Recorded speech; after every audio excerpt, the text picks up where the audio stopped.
Wow. Welcome to Targeted, the show where we expose masculinity and success. And I'm your host, Atlas Aultman, former military commander, director of special operations communications, and just all-around good guy.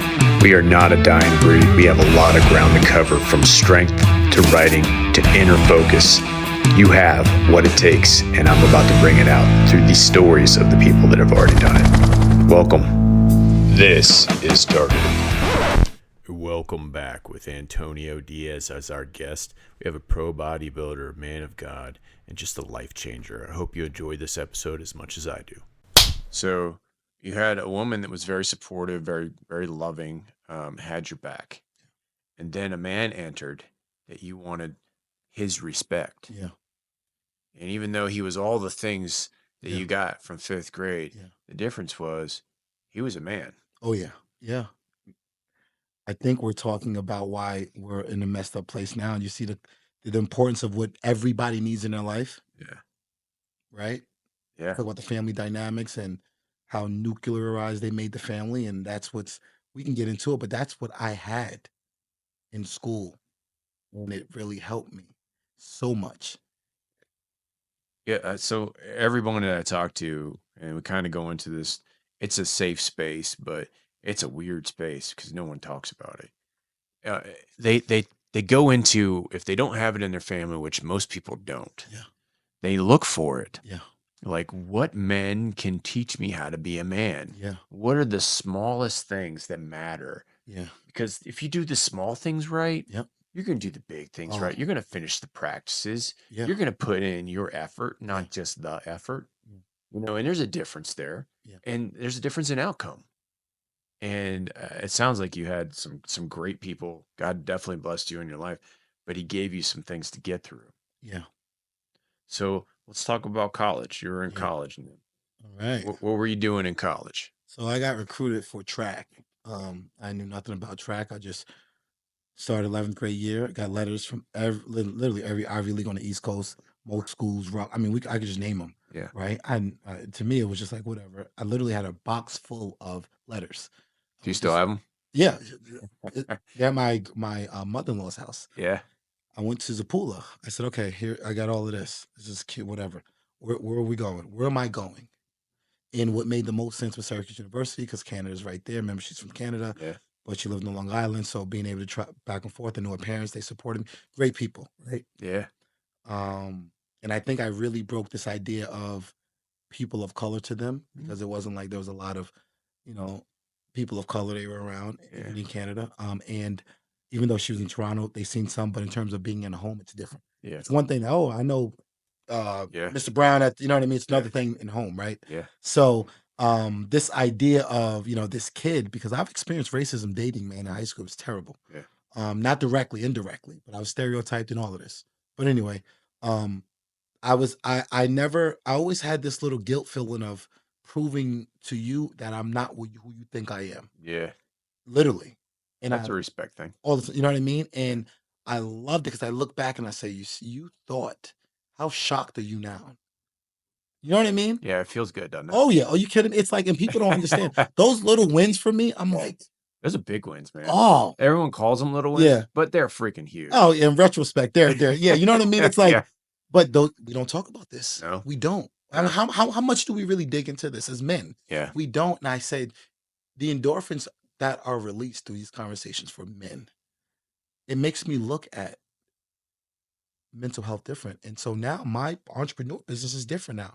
I have now my audience, I switched it up because I said, what you're on, what we're talking about is literally what I thought about before I even got here. I didn't even know what we were talking about. Yeah. And this was months ago. And I'm like, I'm starting to understand why men don't open up. Yeah. Well, there's a good, really big podcast called Diary of the CEO. Yeah. Have you heard of it? No. Good. So, yeah, it talks about mental health of being an entrepreneur, but more of a CEO spin. And he said he had to get it out of him. So one day he grabbed his little recording station. He went down in the basement and he started off with like, I'm going to do this rant. I hope no one listens, but if you do, keep it to yourself. That's how Wow. he starts off all of his podcasts. Really? And he made a list of all these CEOs that he wanted to ask questions Yeah. similar to what we're doing Yeah. too. And the podcast, if no one's heard of it, it's a great podcast. Yeah. He goes into some really deep discussions that no one has.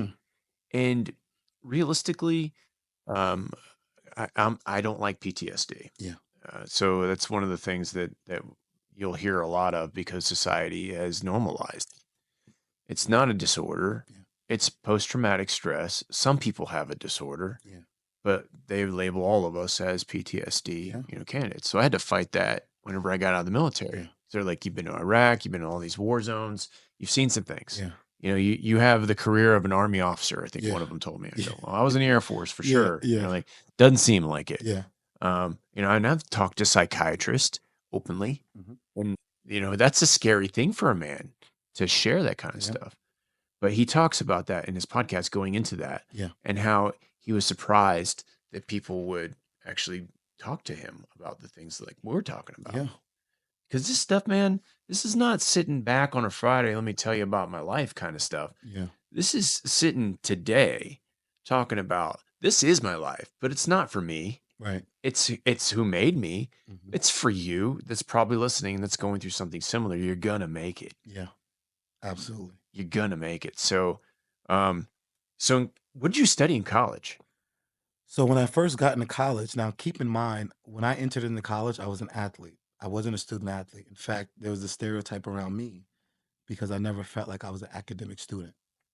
So I want to get that out there, right? You felt that way when you. Yeah, I never felt I was an academic student. I was like, Why- I'm only here for Why athletics did you feel that way? because the reason I got into college was because of my legs, and I was in special ed. Now think about where I'm coming from. What makes me, besides my SAT scores, what makes me feel like I'm an academic student? Never been called a scholar. Didn't come from it. Wasn't read at home. Nothing. What identification do I have to be an academics a student athlete? Yeah. That changed. So I get into college, Yeah. and the first thing I picked up was they do these little electives because I figure out what I want to do. I had no idea. So I started off with I believe it was like psychology. Okay.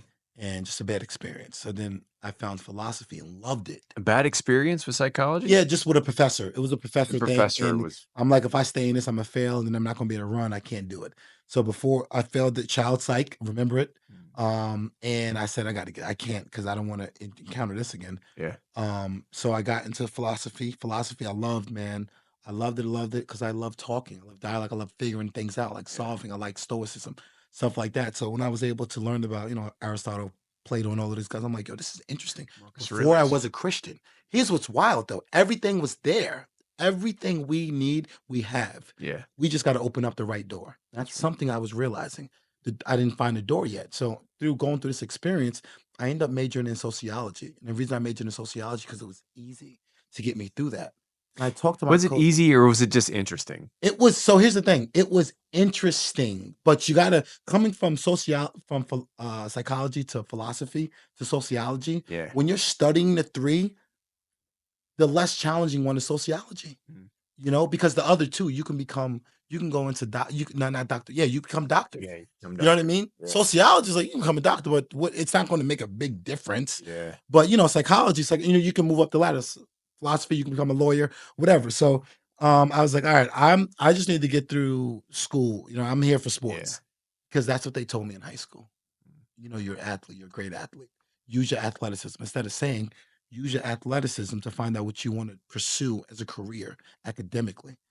I was never told that. Yeah. Now I will say this: I won't want to lie. Zapula and Laverdi are teachers; they're educators, so they always stress the importance of education. But because of how much success I had in athletics, they're like, okay, well, this is your key to college. But I didn't know what that meant. I just thought, okay, well, I'm gonna just do even better in college with sports. Yeah. Well, sociology was the one I majored in, but my freshman year, I almost got kicked out. I did get kicked out. Check this out. You got kicked out of college. Listen to this. Freshman year. Okay. I mean, I knew I was stupid. We're up there we have Cornell University track meet Saturday. We're out Friday partying at 3 a.m. Right? Just did stupid decisions. Yeah. Academically, athletically, right? I get home that summer and I get a letter sent home and they were like, yeah, you were, I was on academic probation, but yeah, you got kicked, you're suspended. right? And the only way you can get back in is rewrite an appeal. Now you can write this appeal, but most people don't get it granted. You can try it. Mhm. You know, it's Yeah. academic advisors and stuff telling me. My They're- coach was like, to be honest with you, I never seen it happen. Literally told me, I never seen it happen. You call him and say, "Hey." Yeah, oh you yeah, know, he called me. He No, called you? knew. Yeah. They knew, Yeah. right? I'm one of his, Yeah. top athletes, calls me, and I'm like, so at that moment, you know what I went back into? It's game time. It's Yeah. wartime. I It gotta doesn't figure matter this what out. happened. I got to make this happen. I don't care what I need. I have to. Yeah. And so I wrote an appeal. Called Zapula. Listen, this is the deal. I got to write this appeal. Can you help me draft it up? You know, wrote the appeal. Wild. Appeal got granted. Coach calls me like, I don't even know how it got granted. And I'm like, good. All right. Expectation for you is like, yeah, it's gonna get granted. I don't have a choice. Yeah. You know what I mean? Worst case, what? It doesn't get granted, right? So Yeah. I can't use that I can't even occupy those thoughts. Good. Little celebration, but that's not the work. The work is staying in school now. That's what I'm worried about. It's game time. I had the highest GPA that year and did the best I did on the track my sophomore year. No lie. True story. Then after that, ran it out sociology, finished up, went to DR, ran for Dominican Republic for a little bit, came back. I said, all right, I gotta start my academic career. I mean my professional career. Okay. So then You ran for DR. ran for DR. Oh, I'm talking about Dominican You just- Republic. Just went out. You so just kind of said that. I know, and I should have just didn't pass it over because here's the name change. Here's the name change. Yeah. Called my mother. She told me my father was Dominican. That's how I ended up in Dominican Republic. Father wasn't Dominican, he was Puerto Rican, but whatever. So I contact the coach over there because my teammate ran for Dominican Republic. Contact them. Here's the deal. I'm like, all right, meet me in the Bronx. Yeah. Met him in the Bronx. He's like, sign this paper this amount of time, send photos, we'll get your passport. I went over to DR. Make a long story. They didn't have the resources, so I'm like, I can't stay here. There's no way, right? And I'm talking about I lived in Santo Domingo, Vija. They had a protest. They were stoning people. I'm like, third world country, real, right? Yeah, it's real. But I'm like, I'm good, man. Listen, if I got to fit in, I got to fit in. But we were protected by the military, whatever. But I didn't care. I walked in. They're like, I'm going to the bodegas. I don't care because I come from this. You're not going to scare me. Yeah. Whatever. Nothing ever happened to me. But anyway, I end up leaving. Hold on. Yeah. No, I gotta stop. Yeah. Yeah. So you're walking through hell. Yeah. Oh yeah. But you're walking different than everyone else. Yeah. Do you think why do you think people didn't attack you or come after you? And my theory is, and I've heard this before, if you have an aggressive dog and you take them around people that are scared, they sense fear. Yeah. I think these people knew I was just as crazy as they were. Yeah. I think And if you walk into a room and you're carrying yourself different. Come on, leaders recognize. Listen, come on, you're in the military, right? Yeah. You know who's going to do good and you know who's not. Yeah. You see a guy walk in, you're like, or you meet another guy, you're like, you've been through some stuff. You know what it is. Like you meet a Jocko Willock, guys like that, you're like, yeah, we can go to war. You know what I mean? Yeah. That was me because I was like, I've seen death. I've seen violence. I don't want it. Yeah. But I do know this. You guys are people just like me.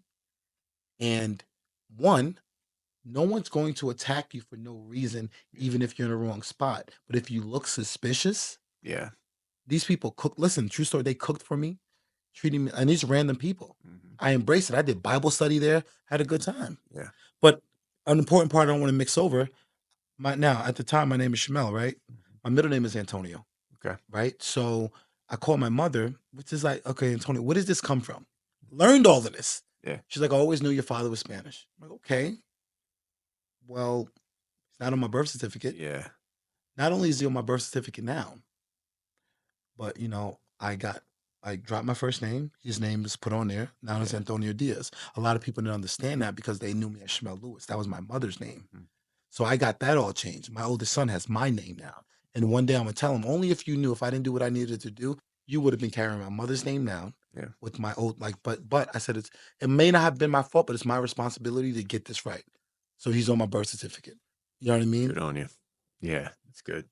Spent money, whatever, got it done. Yeah. But I came back from DR, then found out my father was Puerto Rican. And my brother got out of prison.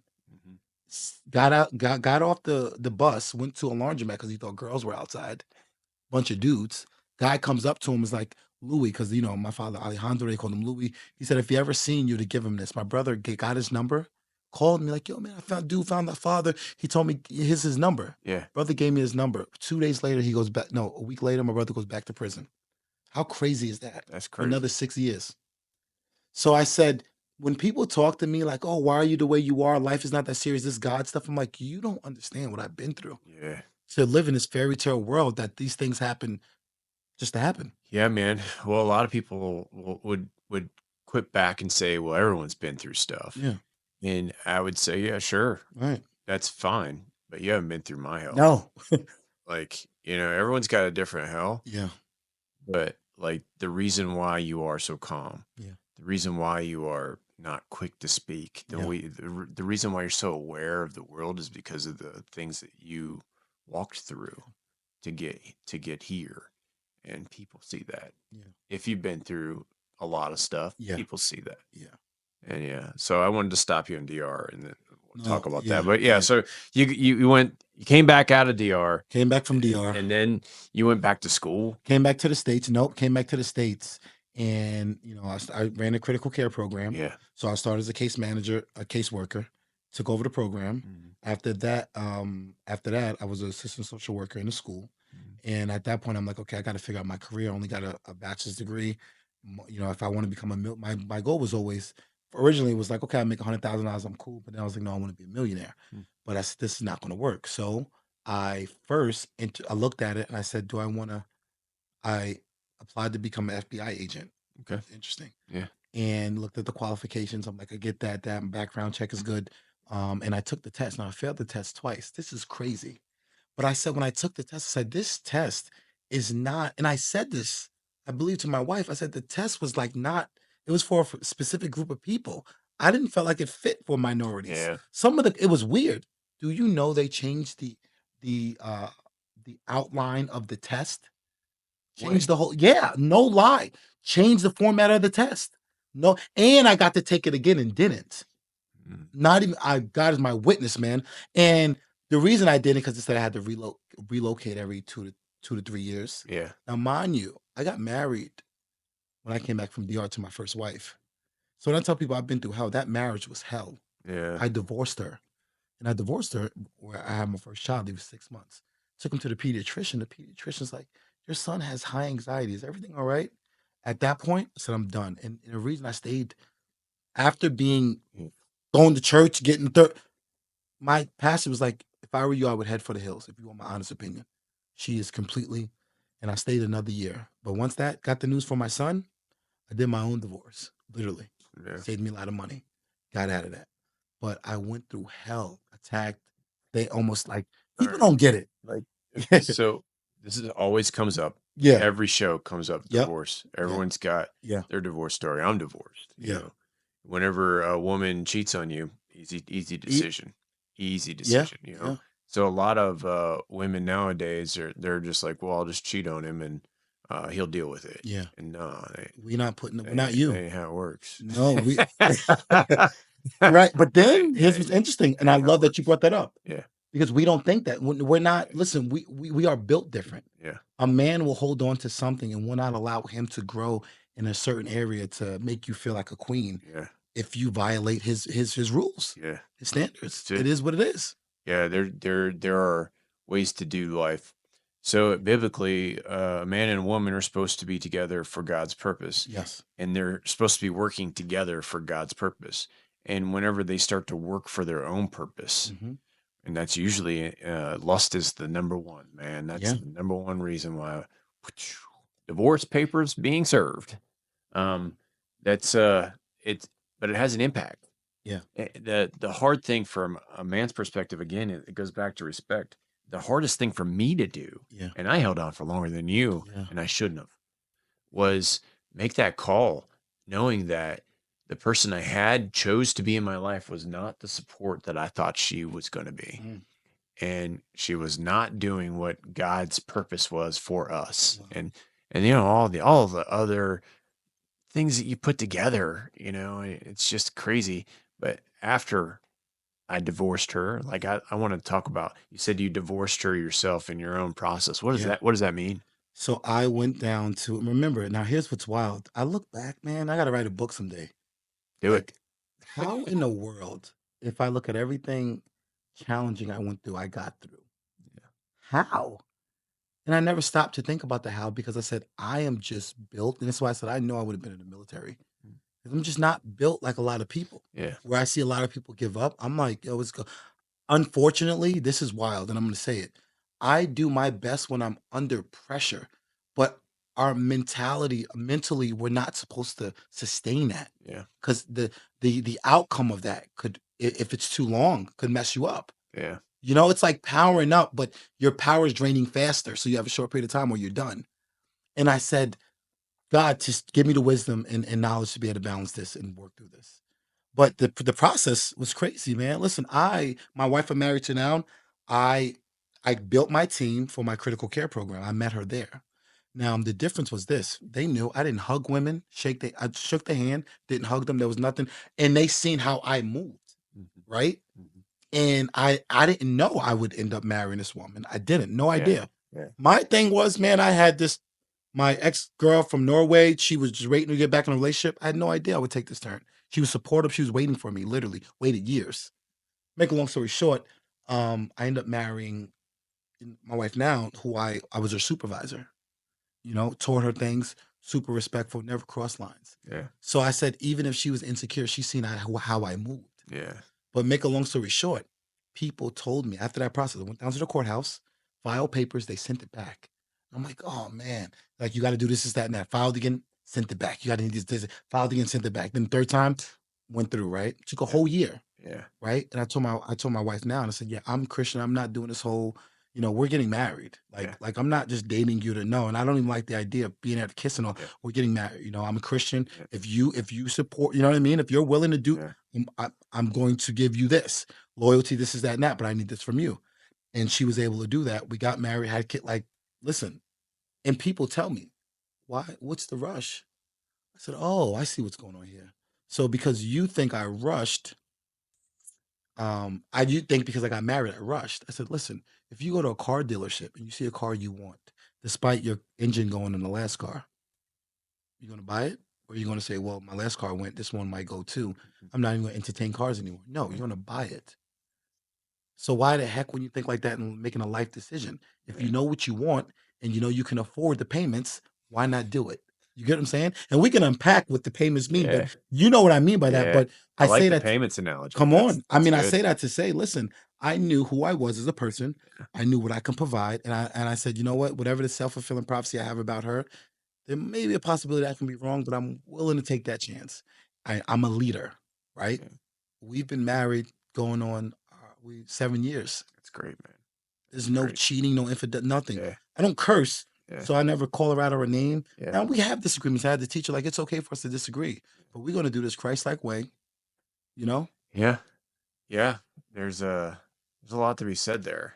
There's a whole lot you did say that I think's missing in society. We find promiscuity to be a normal occurrence in today's society. So whenever I was going through my divorce, I was pretty scared because I don't want a promiscuous woman, and I don't know what's going on there. Yeah. And it's scary. And then the other thing is, as a man, as a bigger man too, will I be accused of doing something I didn't do? And that's very common nowadays. So like I was really scared on how to do the dating thing. Yeah. And yeah, I mean, there's a lot of crazy out there. There's a Talk about it. whole lot of crazy. So whenever you found your now wife of 7 years, so close to you, and you felt that probably bond, how did you move forward with that? Like what was the steps in there? How did you unpack that relationship? So first and foremost, I made sure that we were in agreement with this thing called the Bible. Mm-hmm. And because I said nothing that I know is this consistent, doesn't change, and it's reliable. And if you look at the track record of anybody who done it God's way, they were successful, right? Yeah. So it taught me how to love. 1 Corinthians 13. Love is patient, love is kind, I didn't know. I thought it was just Valentine's Day way years ago. Yeah. And then when I realized, because I'm huge on podcasts, it's action. Love is action. Changed a lot about what I just thought. And so I implemented these things into our marriage because remember, I was dating a woman who was not ever married. Yeah. Was just, living her own life, going to parties, this and that, in and out relation, like she wasn't stable. Yeah. But I seen where she could be. And I have this odd like vision of seeing people where they are and where they could be. Yeah. And I seen that and I never doubted it, man. It was crazy. It's good. Like school, I never doubted I'd be successful, and I never doubted it. And I took my chances and I ended up being right, and it taught me something about life. 9 times out of 10, you listen to your intuition, you give everything to it, and it's going to work out. And so my marriage taught me, and she taught me, even though she wasn't where I was spiritually, and being just a marital person, she was a very submissive wife that just needs to be led. And I seen the opportunity, and I said, "All right, God, I'm gonna put your work. I don't know why I'm testing you. You created it, Yeah. but let's see how this goes." Yeah. And it worked out, and our relationship is built on that because no matter how we feel, no matter what's going on, if we can't figure it out, we just go back to God's word, and guess what? It figures it out. Yeah, you say yes and amen a lot. Come on. Yeah.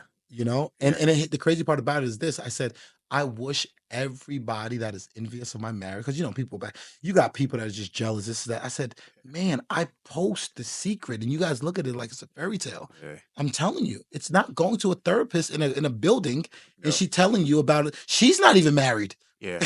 Usually that's how it works. Come on. Like a lot of people that go to marriage therapy don't work out. And I'm a prime example. Yeah. That does not work for me. No. But I had a very similar story with you. I went to the church for help, and I was in Afghanistan, and my chaplain set up marriage counseling through the church, and my wife at the time didn't show up. Yeah. And he straight up looked at me and goes, I don't say this very often. I think God wants you to get a divorce. And so, whenever you hear that, it's scary from something, well, it's still a man. So you still have that you have doubt. to, of course. You're like, look, dude, you don't know me. Yeah, you. Like I've been through a lot, and maybe this will work out. And I got a kid with her, Same all thing. of this stuff. Same. Yeah. And so, like all that process, it really churns in your head. And I don't like burnout. I think burnout's fake, and it's a choice to be burnout. I agree. So if you are burnout, you've given up.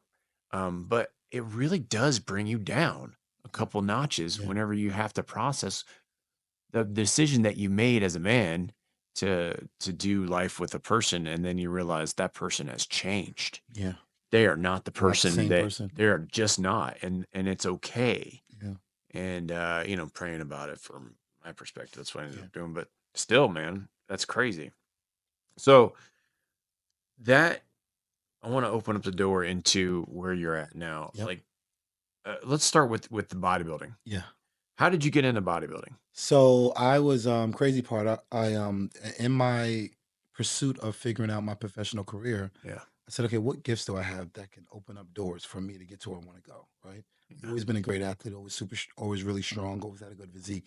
So I wanted to get into sports modeling. Right. Like what the heck? Yeah. But you're my mirror. I'm a Christian, right? So there's things I'm just not willing to do. Yeah. But on the other side, believe if I'm doing whether it's advertising for jeans, whatever the case may be, no big deal, right? So I'm in the gym, coming to the gym one day, and the guy who this is crazy. The guy comes, my training partner was like, came in the gym with me, and this guy was over there, and he was like, "Yo, this is my boy Gio." I'm like, "What's going on?" He's like, "You bodybuilder?" I was like, "Nah, man, I'm just trying to do sports modeling." Yeah. And he goes, "You should bodybuild." I was like, "Yeah, that whole idea of wearing underwear on stage, you know what I mean? That sounds a little suspicious." And he go, and he said, "Listen, I think you should bodybuild."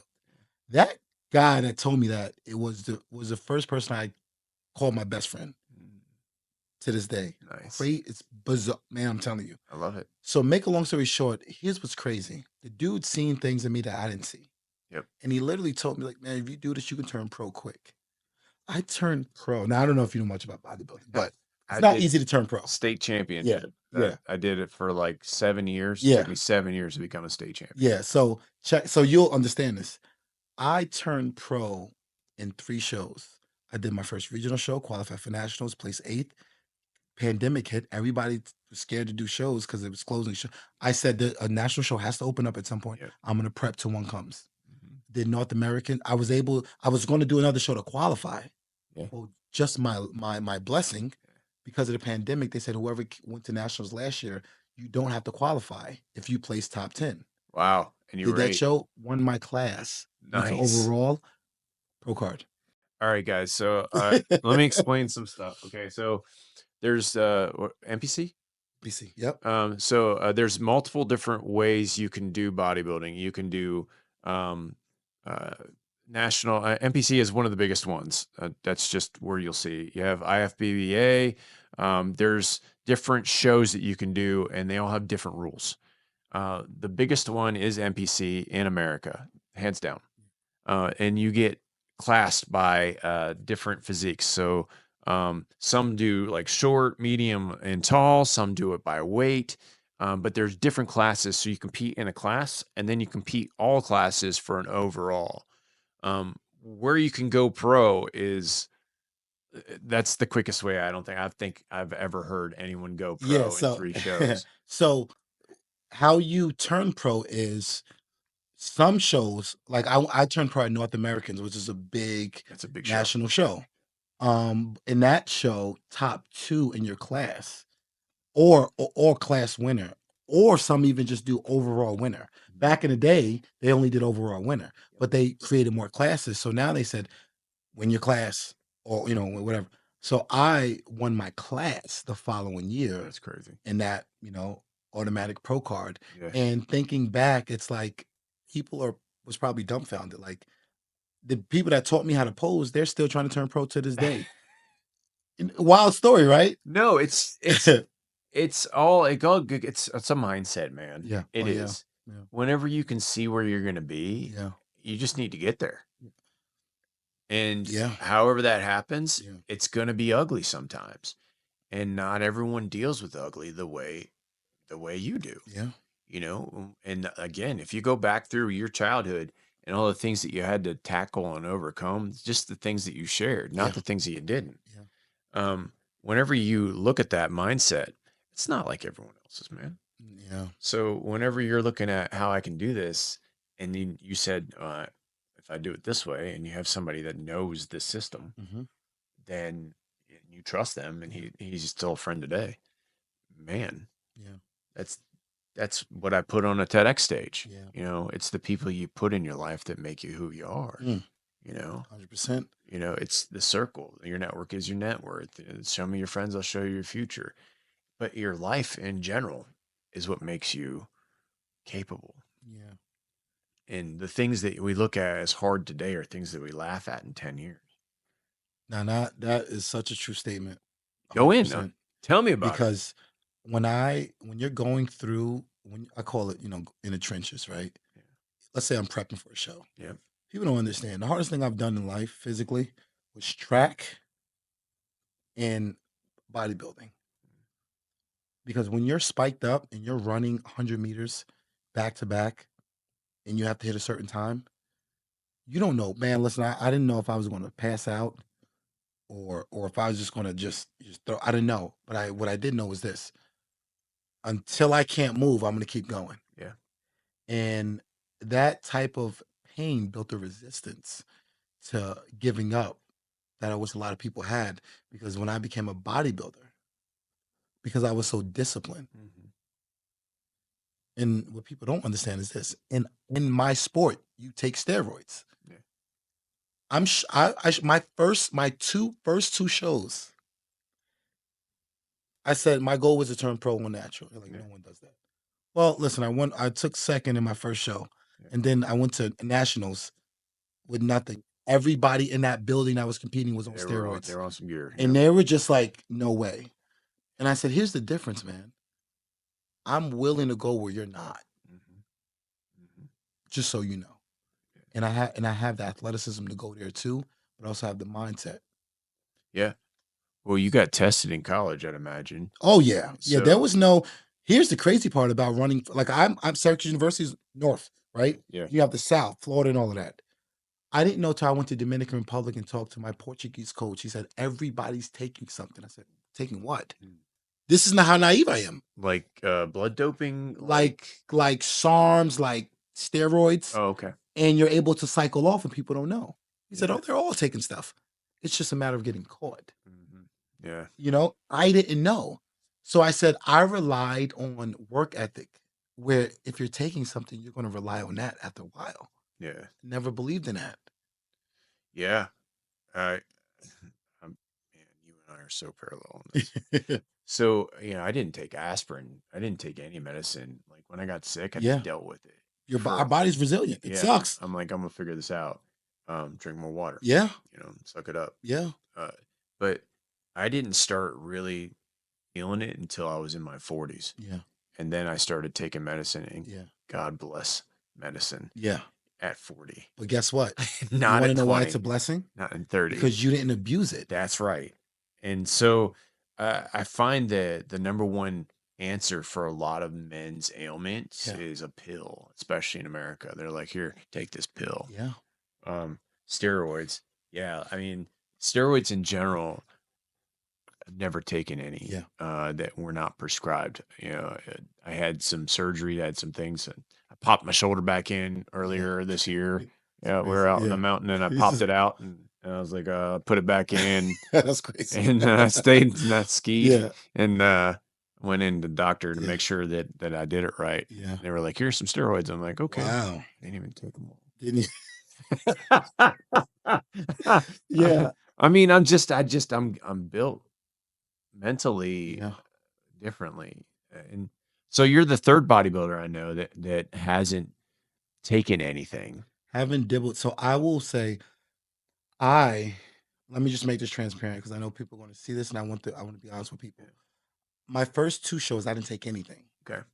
Besides, in the second show, this thing of SARMs came out and no one really knew what it was. I kind of tried it, but not a lot.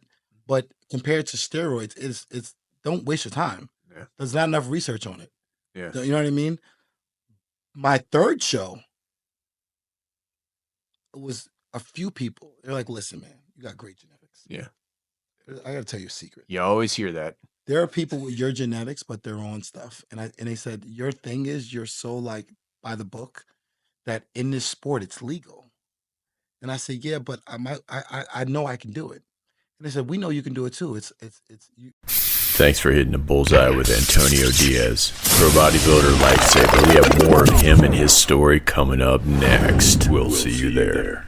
Special thanks to our sponsors, Bucked Up, Leaders Kit, and World War Studio.